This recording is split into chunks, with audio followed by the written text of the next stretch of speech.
भजन सुखदाई जब रे मेरे भाई ये। मध्य प्रदेश की राजनीति के लिए ये दो तस्वीरें काफी अहम है। एक तरफ चुनावी रणनीतिकार प्रशांत किशोर का मैनेजमेंट है, तो दूसरी ओर सीएम शिवराज सिंह चौहान की ये देसी छवि है। अगर मध्य प्रदेश में 2023 के लिए पीके कोई रणनीति बना रहे हैं तो उनका मुख्य मुकाबला शिवराज की इसी छवि से होगा। सवाल तो ये भी है कि क्या कॉर्पोरेट स्टाइल में काम करने वाले पीके शिवराज की देसी छवि से मुकाबला कर पाएंगे। हालांकि कांग्रेस अपने कायाकल्प के लिए युद्ध स्तर पर तैयारियां कर रही है। दिल्ली में 4 दिन में तीसरी बार कांग्रेस की टॉप लीडरशिप के बीच बैठक हुई। इसमें कमलनाथ के साथ दिग्विजय सिंह भी शामिल हुए। आदरणीय कमलनाथ जी के संबंध जैसा कि पूरे देश में सभी लोगों से हैं, और प्रशांत किशोर जी उनसे लगातार मिलते रहे, पहले भी मिले हैं। तो अगर कमलनाथ जी के साथ मिले हैं तो कुछ ना कुछ बातें ज़रूर हुई होंगी। और प्रशांत किशोर जी क्योंकि चुनाव प्रबंधन का ही काम देखते हैं, वो भविष्य में मध्य प्रदेश में भी कांग्रेस के चुनाव हैं, तो राष्ट्रीय स्तर पर और कमलनाथ जी के स्तर पर ही वो बात तय होना है। सीएम शिवराज आम लोगों की नब्ज समझने में माहिर हैं। उन्होंने अपनी छवि को इस तरह गढ़ा है कि उनकी बात सीधे लोगों के दिल तक उतरती है। 2 साल बाद एक बार फिर शुरू हुई मुख्यमंत्री तीर्थ दर्शन योजना के दौरान भी शिवराज श्रवण कुमार की छवि में दिखे। बुजुर्ग शिवराज को अपने बीच पाकर भावुक हो उठे, तो सीएम शिवराज ने आत्मीय भाव से गले लगा लिया। आज मन आनंद और प्रसन्नता से भरा है कि हमारे तीर्थ यात्री, हमारे काका, हमारे दादा, हमारी माई आज जीवन का अद्भुत सुख प्राप्त करने जा रहे हैं भगवान के दर्शन का।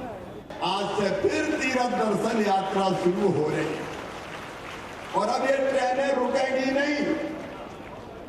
एक के बाद एक ट्रेनें मेरे बुजुर्गों जाती रहेंगी, आपको तीर्थ दर्शन कराती रहेंगी। प्रधानमंत्री जी के नेतृत्व में गरीब कल्याण की योजनाएं जो गरीबों का जीवन बदलने का काम कर रही हैं। हमारे माननीय मुख्यमंत्री जी के नेतृत्व में गरीब कल्याण की योजनाओं के साथ आज आपने देखा कि कितना भावुक माहौल था। 2023 यही है, 24 भी यही है। वो तो प्रशांत किशोर को लेकर आ गए। अब वो पी के आए, मैंने कहा ना पहले ही कि पी करके आए या खा करके आए। ये मध्य प्रदेश है, यहाँ हिसाब किताब करके जाएंगे। सीएम शिवराज की इस छवि से कांग्रेस को पार पाना इतना आसान नहीं होगा। जानकारों के माने तो मिशन 2023 के लिए बीजेपी सरकार ने सोशल इंजीनियरिंग की रणनीति को जन कल्याणकारी राज्य की अवधारणा की तरफ मोड़ दिया है। बीजेपी ने प्रदेश में समग्रता के साथ ऐसी शुरुआत की है कि जिसका लाभ सभी वर्गों को बिना किसी भेदभाव के मिले। अब इसके बाद पीके की रणनीति शिवराज सरकार को टक्कर दे पाएगी, ये कहना मुश्किल है। नमस्कार, मैं हूं शरद द्विवेदी और आज का हमारा मुद्दा है कांग्रेस का कॉरपोरेट वर्सेस शिव की देसी धुन। तो ये कॉरपोरेट वर्सेस शिवराज जी का पॉलिटिक्स का अपना खास और कनेक्ट करने वाला एक देसी स्टाइल है। पीके ज़रूर पश्चिम बंगाल में वहाँ के चुनाव में कामयाब रहे, लेकिन वो राजनीति का एक मुख्तलिफ मैदान था। मध्य प्रदेश बाइपोलर पॉलिटिक्स का गढ़ है और यही शायद पीके को भी उम्मीद से भरता है कि यहाँ पिछले नतीजे कांग्रेस के लिए काफ़ी उत्साह से भरे रहे। उसने सरकार भी बनाई और कांग्रेस का जो एक वोट बैंक है पराजय के बाद भी लगातार, अगर आप 2003 से लेकर 2008 तक देखें जो कांग्रेस की पराजय के चुनाव रहे हैं, तो इन चुनाव में भी कांग्रेस का वोट बैंक जो है वो लगातार 2013 तक, बल्कि आप आगे आइए, और तो कांग्रेस का वोट बैंक अच्छा खासा रहा है। लेकिन शिवराज जी की जो शैली है वो एक अलग शैली है और उस शैली को चुनौती देना आसान नहीं है। ये बात हम पहले भी कहते हैं कि छत्तीसगढ़ में कांग्रेस के पक्ष में जो तूफान उठा जन समर्थन का और जो 3/4 बहुमत के तौर पर सामने आया, लेकिन वो आंधी मध्य प्रदेश में क्यों ठिठकी, इसका कारण शिवराज सिंह चौहान रहे। क्योंकि दोनों राज्यों की तासीर एक है, वो कभी एक ही राज्य थे, इसलिए उनका पॉलिटिकल आउटकम जो है, जो राजनीतिक निष्कर्ष और नतीजा है, वो एक जैसा होता है। और बीजेपी की एक ताकत और भी है कि अब वो डबल इंजन की सरकार के एक मॉडल के साथ आगे आती है, और इस मॉडल में एक ताकतवर इंजन खड़ा रहता है केंद्र में, जिसको लीड करते हैं प्रधानमंत्री नरेंद्र मोदी और उनके सबसे क्लोजेस्ट लेफ्टिनेंट अमित शाह जी। अमित शाह जी ने जिस तरह से राज्यों की नब्ज पर पार्टी के संगठन के साथ हाथ रखा है, उसी से ये नारा निकला है डबल इंजन की सरकार। क्योंकि कभी इंदिरा जी के समय कांग्रेस भी इसी निष्कर्ष को फॉलो करती थी, जहां कमजोरी है इंदिरा जी को उतार दो। गरीबी हटाओ का नारा और इंदिरा जी का चेहरा ऐसा काम करता था कि दलित और आदिवासी सीधे कांग्रेस के पक्ष में आकर खड़ा हो जाता था। मध्यम और बुद्धिजीवी वर्ग भी मानता था कि धारा प्रवाह अंग्रेजी बोलने वाली और अंतर्राष्ट्रीय मंचों पर भारत का एक मजबूत चेहरा होने की वजह से इंदिरा जी सबसे मुफीद चेहरा हैं अगर बात करें देश के प्रधानमंत्री के लिए। अब वही सारी चीज़ें नरेंद्र मोदी जी के साथ जुड़ती हैं। नरेंद्र मोदी जी कुछ और भावनात्मक लगाव का कारण बन जाते हैं, इसलिए ये डबल इंजन की सरकार का भी नारा है। लेकिन फिर भी पीके का अगर आना होता है तो मध्य प्रदेश में जिस तरह से मीटिंग हुई है, ये रण दोनों ही पार्टियों का और रोचक और दिलचस्प होगा, और आज इसी पर हम बात करेंगे। जिस तरह से तीर्थ दर्शन यात्रा का एक भावुक और मन को छू लेने वाला दृश्य हम सब ने देखा, और दूसरी तरफ कांग्रेस का एक कॉरपोरेट स्टाइल होगा जहां लोग कम मुस्कुराते हैं। कमलनाथ जी की मैं बात करूं तो, या राहुल गांधी जी की बात करूं, या सोनिया जी की बात करूं, जहां नपी तुली और नफासत से बात होती है और जीत और हार दोनों पर बहुत संतुलित प्रतिक्रिया दी जाती है। उसके बरक्स एक ऐसी पार्टी है बीजेपी जो हर चीज़ को चरम तक ले जाने पर भरोसा करती है और पूरी ताकत झोंकती है। जो मेहमान हमारे साथ हैं उनसे मिल लीजिए। मेरे साथ भोपाल स्टूडियो में है भारतीय जनता पार्टी के वरिष्ठ नेता और वरिष्ठ विधायक यशपाल सिंह सिसोदिया जी, जो लंबे समय से कैबिनेट के मुहाने पर खड़े हैं और अपनी योग्यता की बूते पर, और निश्चित तौर पर उस समय का धैर्यपूर्वक इंतजार वो कर रहे हैं और करना भी चाहिए, योग्यता की दृष्टि से बहुत मजबूत। बहुत स्वागत है यशपाल जी आपका। अब्बास हफीज साहब हैं मेरे साथ, कांग्रेस के एक ऐसे युवा नेता जिनके पास तर्क भी हैं, दलीलें भी हैं, धार भी है और समझ भी है। बहुत स्वागत करता हूं उनका। और वरिष्ठ पत्रकार और राजनीतिक विश्लेषक जबलपुर से चैतन्य भट्ट जी हमारे साथ हैं, उनका भी मैं स्वागत करता हूं। चैतन्य जी, पहला रिएक्शन आपका, तो ये कॉरपोरेट वर्सेस डबल इंजन सरकार, शिवराज जी का देसी स्टाइल ऑफ पॉलिटिक्स, किस तरह देखते हैं आप? जी चैतन्य जी। सर जी। देखिए शरद जी, इसमें तो कोई संदेह नहीं है कि शिवराज सिंह जी का जो कनेक्शन है आम जनता से है, उसमें तो कोई मतलब दो राय नहीं हो सकती। पिछले लंबे अरसे से वो मुख्यमंत्री रहे हैं और प्रदेश की जो नब्ज़ है उसको भी बहुत अच्छी तरह से जानते हैं।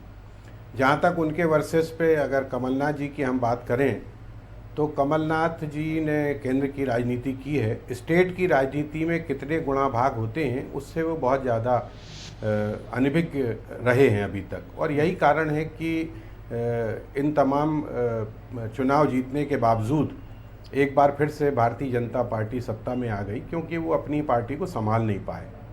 जहाँ तक कारपोरेट कल्चर की बात है, वो पीके प्रशांत किशोर जी की बात है, तो मुझे लगता है कि ये कोई बहुत बड़ी चीज़ नहीं है कि अगर कांग्रेस प्रशांत किशोर का साथ ले रही है और उसको ये लगता है कि हम एक चुनाव प्रबंधन बहुत अच्छी तरह से करते आए प्रशांत किशोर जी, और ऐसा नहीं है कि भारतीय जनता पार्टी ने उनका उपयोग नहीं किया। 2014 में भारतीय जनता पार्टी को जिताने में उनकी बहुत बड़ी भूमिका रही है। उसके बाद आपका जनता दल यू में भी उनकी बड़ी भूमिका रही है, टीएमसी में पश्चिम बंगाल में भी उनकी भूमिका रही है। तो मुझे लगता है कि चुनाव प्रबंधन की जो इस तरह का कारपोरेट कल्चर है वो भारत में ज़रूर अभी आया है, लेकिन विदेशों में तो बहुत बरसों से इस तरह के प्रबंधन की कंपनियों की मदद ली जाती है चुनाव के दौरान। मुझे लगता है कि प्रशांत किशोर बहुत होशियार व्यक्ति हैं और उनकी उपलब्धियां भी हैं, लेकिन अगर वो कांग्रेस का साथ ले रहे हैं और जैसा कि अखबारों में भी छपा है कि वो एक बहुत महत्वपूर्ण पद चाहते हैं ताकि उनके निर्णय पे कोई उंगली ना उठा सके, तो मुझे लगता है कि उनको भी कहीं ना कहीं ये लगता है कि मध्य प्रदेश में कांग्रेस की स्थिति बेहतर बन सकती है। क्योंकि अभी भी आप देखिए कि भारतीय जनता पार्टी और कांग्रेस के विधायकों में बहुत ज़्यादा अंतर नहीं है, और अगर प्रशांत किशोर अपनी रणनीति के तहत कोई ऐसी चीज़ ला देते हैं तो हो सकता है कि कांग्रेस को इसका फ़ायदा मिल जाए। सबसे बड़ी उपलब्धि मैं ये मानता हूँ प्रशांत किशोर की कि जिन सोनिया गांधी, राहुल गांधी और प्रियंका गांधी के सामने कांग्रेस के तमाम बड़े बड़े नेता सिर नीचे और हाथ ऊपर खड़े करके बैठे रहते हैं, उनको अगर प्रशांत किशोर ने 1.5 घंटे 2 घंटे का लेक्चर दे दिया तो वो उनकी सबसे बड़ी उपलब्धि है। क्योंकि कांग्रेस में हाईकमान के सामने ना तो कोई अपना कोई बात कर पाता है और ना कोई ऐसी बात होती है कि जिसमें सबको बोलने का मौका मिले। और उसका एक बहुत बड़ा उदाहरण मैं आपको जबलपुर में देना चाहता हूं कि हमारे यहाँ के एक युवक कांग्रेस के अध्यक्ष हैं प्रेम दुबे, काफ़ी वरिष्ठ नेता हैं। उन्होंने फेसबुक पे एक बड़ा बयान दिया है, बड़ा भावुक बयान दिया है, और उसका लब्बो-लुबाब ये है कि अगर प्रशांत किशोर की जितना समय हाईकमान ने दिया 1.5 घंटे या 2 घंटे, उसका अगर 1% समय भी अगर वो छोटे कार्यकर्ताओं को, छोटे नेताओं को देते तो मुझे लगता है कि उनके पास भी बहुत सी ऐसी योजनाएं हैं जो कांग्रेस को जिता सकती हैं। तो प्रशांत किशोर के आने से बहुत से नेताओं को भी दिक्कत हो सकती है जो अभी तक अपने आप को बहुत महत्वपूर्ण मानते थे कांग्रेस में। लेकिन मुझे लगता है कि अगर कोई रणनीति बनाई जा रही है तो कांग्रेस को इसका फ़ायदा मिल सकता है। लेकिन अब वो रणनीति क्या होगी, क्योंकि अभी तो तय नहीं हुआ है कि उनको कौन सा पद दिया जाएगा, क्योंकि अभी 2-3 बैठकें हुई हैं और उसमें क्या निर्णय होता है ये अभी देखने वाली बात होगी। चैतन्य जी, ये बात बिल्कुल सही है कि कार्यकर्ता ही प्रथम पूजनीय है किसी भी पार्टी में। वही अगर उसकी गणेश वंदना पार्टी के वरिष्ठ नेता बहुत ईमानदारी से कर लेते हैं तो जिसको आप कहते हैं कि शुभारंभ हो जाता है। और अगर आपने शुभंकर को ही पार्टी के नाराज़ कर लिया, जो पार्टी का शुभंकर है, एम्ब्लेम है जो, तो फिर कहानी जिस तरह से हिचकोले खाती है। और भारतीय जनता पार्टी अपनी तमाम चुनौतियों के बीच में रूठे कार्यकर्ताओं को मनाना बहुत बेहतर तरीके से जानती है। हालांकि कार्यकर्ताओं की चुनौतियां उसके लिए भी दिन ब दिन बड़ी हो रही हैं। अब्बास हफीज़ साहब, हम आज जो बात कर रहे हैं वो ये है कि कॉरपोरेट वर्सेस देसी स्टाइल ऑफ पॉलिटिक्स। अब पीके 1.5 घंटे आपके वरिष्ठ नेताओं से बात करते हैं। हो सकता है 2023 में, कोई पिछले 2018 के चुनाव में भी बड़ी चर्चा थी कि पीके आने वाले हैं, हालांकि नहीं आए थे वो 2018 में। हो सकता है इस बार एक पूरा, अगर वो कोई जिम्मेदारी भरा पद भी मिल जाता है उनको, जैसी चर्चाएं चल रही हैं, अटकलें हैं, तो फिर तो कोई बात ही नहीं है, फिर तो पीके के लिए घर का मसला हो जाएगा कांग्रेस। जी शायद जी, स्पेकुलेशंस का दौर रहता है राजनीति में, कयास लगाए जाते हैं बहुत सारे। क्या होता है वो वक्त आने में पता चलता है। तो ना तो कोई इसकी अधिकृत तौर पर पुष्टि है कि प्रशांत किशोर जी किस पार्टी के साथ हैं या क्या है, वो आगे आने वाले वक्त में पता चलेगा। लेकिन ये कह देना कि हम कॉरपोरेट कल्चर की तरफ जा रहे हैं, मुझे लगता है हमें 2014 में जाना चाहिए। प्रशांत किशोर जी की शुरुआत कहाँ हुई थी? नरेंद्र मोदी जी से उनकी शुरुआत हुई थी, भारतीय जनता पार्टी से उनकी शुरुआत हुई थी। और इससे पहले भी भारतीय जनता पार्टी के बड़े बड़े स्टेट्स जो हैं वो PR एजेंसीज़ के माध्यम से काम करते आए हैं। गुजरात मॉडल बनाने वाली एक अंतर्राष्ट्रीय स्तर की PR एजेंसी रही। 2014 में मध्य प्रदेश सरकार के माध्यम विभाग ने ये अधिकृत तौर पे कहा था कि हम अपने पहली बार PR फर्म हायर कर रहे हैं।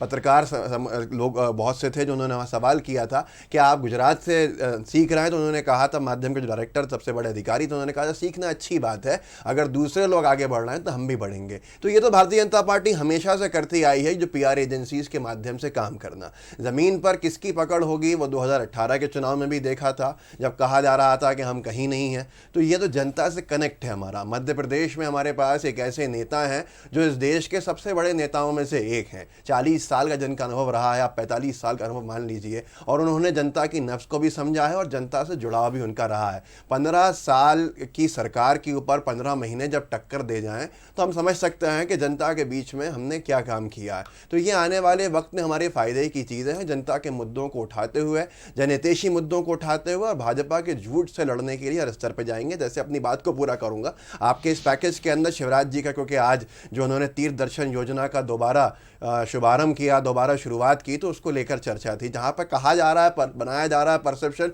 कि हमने बंद कर दी थी। अरे खुद ने बंद की, कोरोना का हवाला देते हुए बंद की। हमारी सरकार में 15 महीने में इनकी पिछली 5 साल की सरकार ज़्यादा तीर्थ दर्शन कराए गए, उससे बहुत ज़्यादा ट्रेन हमने 15 महीने में चलाई, हर तीर्थ स्थल के ऊपर भेजा जनता को। जनता भी जानती हमने बंद नहीं की। कोरोना का काल आया, इनकी सरकार जो इन्होंने उठापटक करके बनाई, इन्होंने खुद बंद की थी। अब दोबारा शुरू भी खुद ही की बंद की हुई योजना को कर रहे हैं। तो ये झूठ से एक पवित्र काम की शुरुआत नहीं होनी चाहिए, जिसका मैं खंडन करता हूं बिल्कुल साफ तौर पर। जी यशपाल जी, जी आपका जवाब। देखिए शरद जी, पीके जी को लेकर के, प्रशांत कुमार जी को लेकर के जिस प्रकार से कांग्रेस एक आभा मंडल बनने की कोशिश कर रही है, और देखिए पीके जी का नाम आया है तो ये मान करके चलें कि कांग्रेस है ये। अभी जबलपुर से भट्ट जी बता रहे थे कि एक जिम्मेदार पदाधिकारी ने ही ये टिप्पणी कर दी कि इतना समय यदि कार्यकर्ताओं को मिल जाता तो कांग्रेस पता नहीं कहाँ हो जाती है। अब अकेले पीके के भरोसे तो कांग्रेस इस मैदान में कैसे उतरेगी? कितना कांग्रेस के जो दिग्गज नेता हैं मध्य प्रदेश में, जिन्होंने नेतृत्व किया है, प्रतिपक्ष की भूमिका में भी वे कभी रहे हैं। और देखिए ये कांग्रेस में जैसे पीके जी का नाम आएगा, मैं अपना एक विचार दे रहा हूं कि ये अकेले पड़ेंगे, क्योंकि कल जब ये आकर के और किसी स्थिति में कांग्रेस को मजबूत करने की बात करेंगे तो पूछेंगे दिग्विजय सिंह जी क्या करेंगे, कमलनाथ। अभी ये बात सही है कि जा करके सोनिया जी के दरबार में जाकर के अपनी हाजिरियां दे रहे हैं, लेकिन मैं ये बताऊं कि पीके जी भारतीय जनता पार्टी के उस संगठन से मुकाबला करने को लेकर के आने का मन या विचार बना रहे हैं, उनको तैयार किया जा रहा है। आज प्रदेश अध्यक्ष जी ने बहुत अच्छा स्टेटमेंट दिया है, मैंने उसको नोट किया है।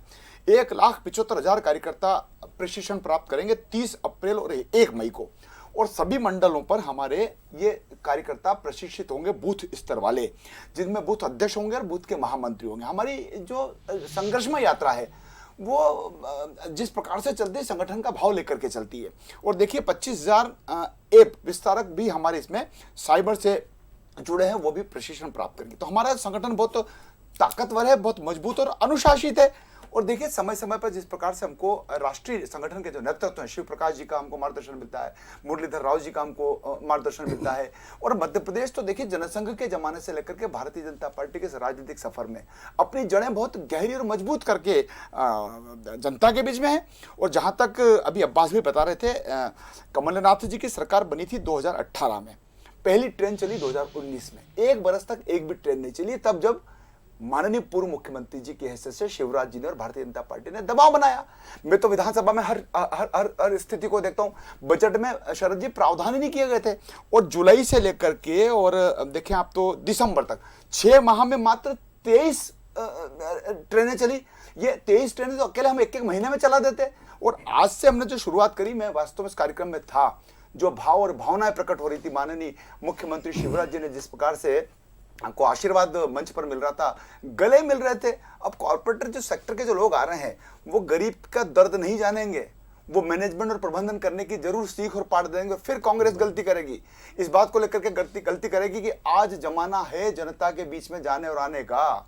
इस प्रकार से ऊपर से ला करके किसी को मैदान में उतार करके बात करने से बात नहीं बनेगी, क्योंकि जनता चाहती है प्रधानमंत्री आवास, जनता चाहती है पेयजल, जनता चाहती है अधोसंरचना विकास, जनता चाहती है स्वामित्व योजना, धारणाधिकार योजना, इन तमाम योजनाओं के माध्यम से जोड़ना चाह रहे हैं। मैं इतना जो, क्योंकि विधानसभा की बात चली और माननीय सिसोदिया जी ने कहा कि वो तो देखते थे, हम भी देखते थे सिसोदिया जी को, बहुत हंगामे तौर के ऊपर खड़े होते थे, बात रखते थे, अपनी पार्टी का आगे बढ़ाते थे मुद्दा। लेकिन इसी चीज़ से जोड़ कर आगे देखते थे, कार्यकर्ता जो है असंतुष्ट है, उसको संतुष्टि नहीं मिली है, जैसे कि उसको उसका अधिकार नहीं मिला है, वो नाराज़ है। जैसे एक मिसाल देना चाहता हूँ, सिसोदिया जी, अगर आप आज शरद जी देखें, टॉप 3 नेताओं बताइए मध्य प्रदेश की भाजपा में जो कैबिनेट के अधिकार रखते हैं, मुख्यमंत्री के चेहरा हो सकते हैं, उसमें यशपाल सिसोदिया जी एक हैं। लेकिन बार बार जो बाहर से आए हुए लोग हैं, उनकी वजह से, इनके क्षेत्र से जो उधर के लोग आए, इनका अधिकार मारा गया। ऐसे ही जनता के अंदर जो कार्यकर्ता है, उसके ये मानेंगे नहीं, अनुशासित कार्यकर्ता है, अनुशासित नेता है, ये मानेंगे नहीं। लेकिन जनता जानती है इस चीज को, इस असंतोष के भाव को भाजपा अब देखेगी आगे। और मुझसे कह रहे थे कि भोपाल मध्य के लिए आपसे बेहतर कोई कैंडिडेट नहीं है। वो कह रहे थे पता नहीं ऐसे युवा चेहरों को कब जगह मिलेगी। जी शरद जी, मैं कह रहा था, जी अब्बास जी ने हमारी बात कर दी।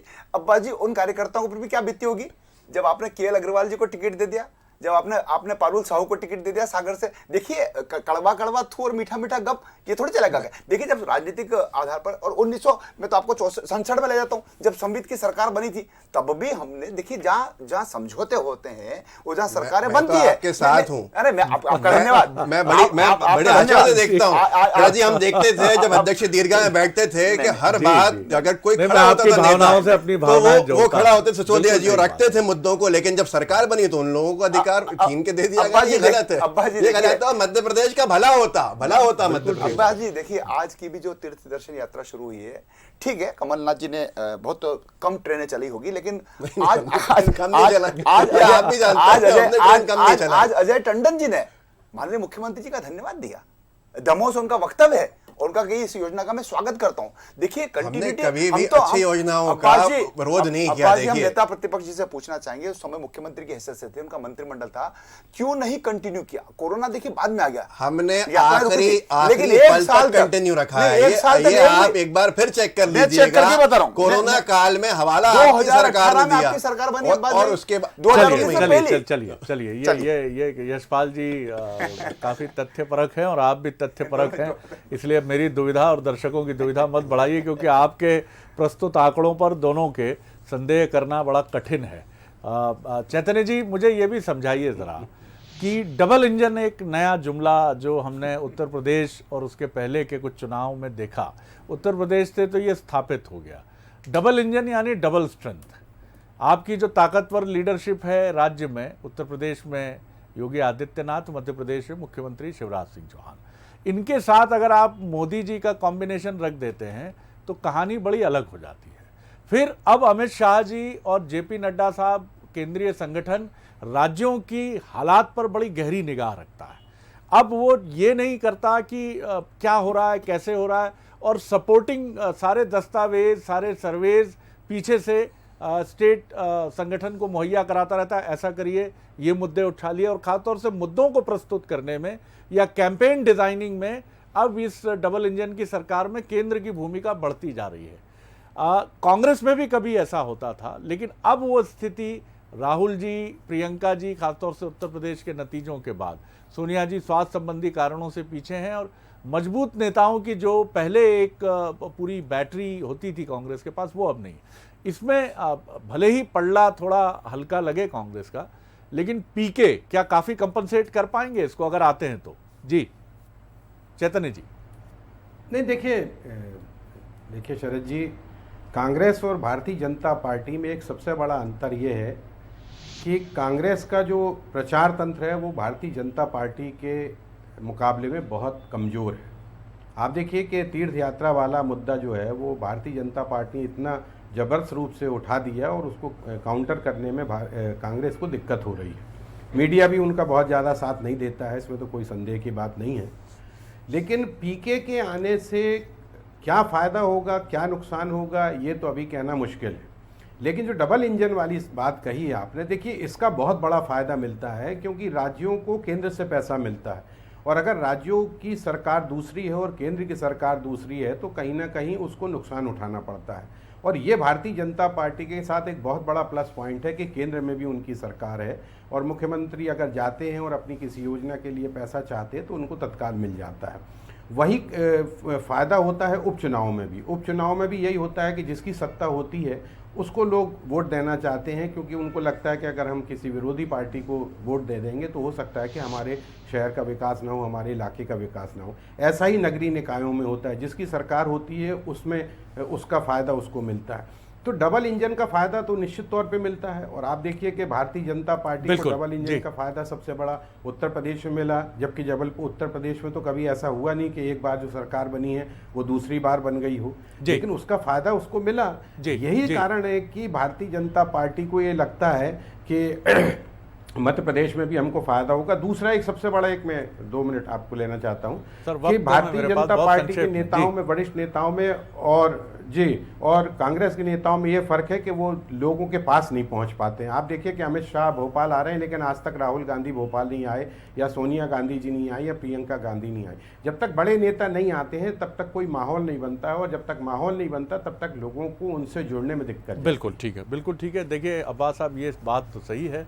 2018 के बाद राहुल जी का कोई दौरा आपको याद आता हो, करीब करीब 3.5 साल हो गए, कम से कम उनका आना तो बनता है। छत्तीसगढ़ हो आए हैं, वो गए हैं कुछ समय पहले, चंद महीनों पहले। लेकिन मध्य प्रदेश से मैं नहीं कहता उनकी कोई शिकायत है, कोई नाराजगी, ये मुझे बताइए, बहुत संक्षेप में, कम वक्त है मेरे पास। मध्य प्रदेश में भी आना हुआ, भोपाल आना नहीं हुआ, ये बात ज़रूर है। 6 महीने के बाद दोबारा जब आना हुआ था, तो ये वक्त की ज़रूरत होती है। जहाँ जिस राज्य के अंदर ज़रूरत है उसके हिसाब से जाया जाता है। भोपाल के अंदर जो हम कार्यक्रम होगा तो उसमें भी राहुल जी को बुलाया जाएगा, तो वो यहाँ पर आएंगे। तो ये तो पार्टी का अपना वो होता है कि कौन कब आ रहा है। अब नरेंद्र मोदी जी का आना हो या राहुल जी का आना हो, इसकी तुलना अमित शाह जी से नहीं कर सकते शायद।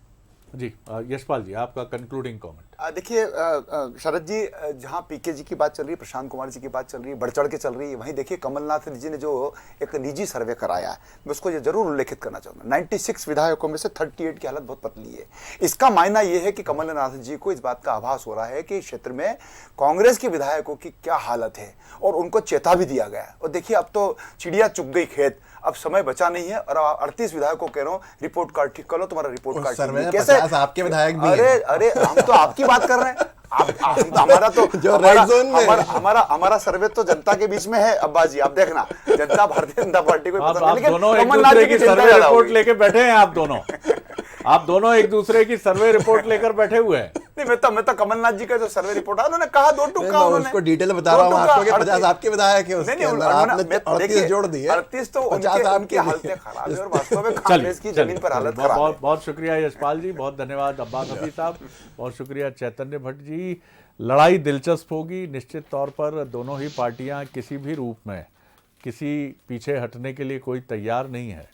कांग्रेस भी उम्मीद से भरी है, और भारतीय जनता पार्टी का उत्साह तो फिर देखते ही बनता है, क्योंकि वो इस बार, जैसा हम आपसे बार बार पहले भी कहते रहे हैं कि 2018 का जनादेश और इस बार 2 सरकारों का मध्य प्रदेश में रहना, भारतीय जनता पार्टी और एक 14 महीने की, 14.5 महीने की सरकार कांग्रेस की, तो दोनों पार्टियां अपनी कमज़ोरी और अपनी ताकत को बखूबी समझती हैं। इसीलिए बीजेपी अपनी पुरानी योजनाओं को कुछ और नवीन स्वरूप में प्रस्तुत कर रही है, और दूसरी तरफ कांग्रेस नए परिवर्तन, खासतौर से उत्तर प्रदेश के नतीजों के बाद, जिसको आप कहते हैं कि दूध का जला छाछ भी फूंक फूंक कर पीता है, और इसीलिए अब पीके को खा पी कर मध्य प्रदेश में बुलाने की तैयारी की चर्चाएं भी चल रही हैं। आगे देखिए छत्तीसगढ़ आज का मुद्दा, निशाने पर सरकार। नमस्कार। धन्यवाद।